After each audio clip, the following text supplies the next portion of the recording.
So last night I was driving my beautiful Fiat down the road with my son in the car, and a dog jumped out in front of us and has done this.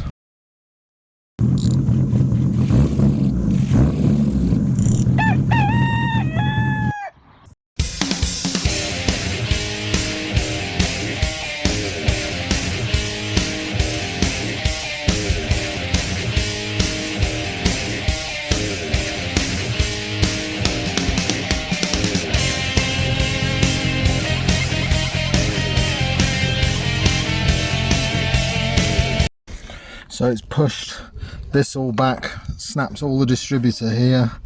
It's pushed the slam panel back into the radiator, which you can just see down there. It's split the radiator in about 4 places.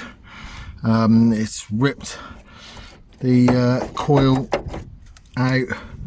Yeah, I think it's damaged some plug leads, obviously. Hopefully the fuel pump's all right. But yeah, not great. Obviously the headlights smashed to pieces.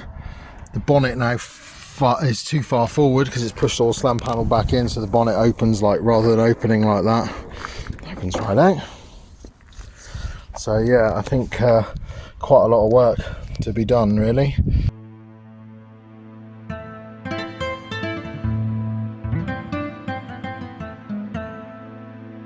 So the story is, my friends live on the Spanish border. We went to see them, me and my son, spent some time in the piscina, which was fantastic. We came back about 9:30 at night. We're driving along, we saw a jogger along the side of the road, which was unusual on that road because it's quite an empty road. So we went really slowly because there was a jogger coming the other way. Then all of a sudden a dog had no lead on it at all ran out in the road, bang, hit it. I didn't even have a chance to hit the brakes. Came to a stop. Unfortunately the dog kind of limped over to the side of the road and then passed away and died. And then 2 elderly people were walking down the road and they had been walking the dog. It was a full moon, I think, that night as well, and they said the dog had been acting really funny. And so literally the dog had run off, tried to chase the car, and then got in front of it and just came across a hill, down a slope and straight in front of the car. So yeah, that's what's happened, unfortunately. But luckily, I mean, in Portugal there's quite a few dogs running around. You have to be a bit careful on the lanes late at night and things like that, because if you hit a dog and you don't know who the owner is and you kill the dog, that's it. You've got no insurance claim or anything. It's just one of those things that happens. And I know people that have had accidents and their car's been smashed to bits and they can't do anything because no one owns the dog or no one comes forward of owning the dog. But I was lucky because the 2 people walking along, them and their son Felipe, they own the dog, and they were, you know, I felt gutted really for the dog more than the car at the time. And Felipe came, the GNR came, obviously breathalyzed me, stuff like that, everything fine.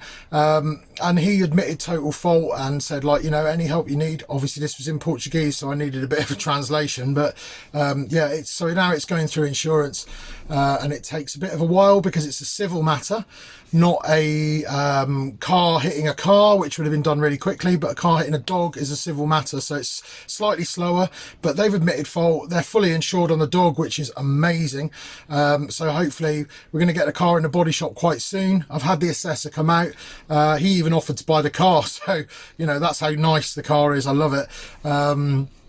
Yeah, so George, who is the guy that built the car, I'm really sorry, but I'm friends with him and on Facebook, and obviously when it gets back on the road I'm sure he'll be chuffed because he loves that car as much as I do, so which is always nice.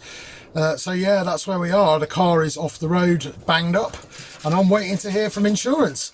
It's quite a simple process actually, but I might do a video on that a bit later. Or if you've got any questions about if you hit something in Portugal and what forms you need to fill in and stuff, it's relatively easy. The only thing that's ever going to be a problem is the translation, obviously, but you can get people to help with that. It's not a problem. So yeah, that's what's happened, and that's where we are now. As you can see, it's pushed all this back, snapped the bumper there, broke the light there, broke that light, pushed it all back. I should imagine damaged the horn, punctured the radiator. Poor dog though. Bent this down here. Hi guys, so I think we're 3 weeks in now, and still nothing from the insurance company. Not surprised, it's an insurance company. So I was spending most of my time working on the Daihatsu to get that ready for the IPO test. So you can check my other videos if you like, but I really would appreciate a like and subscribe if you like the videos. That would make me so much more happier than I am now with the state of the Fiat. So thanks very much, hope you're all well and speak soon.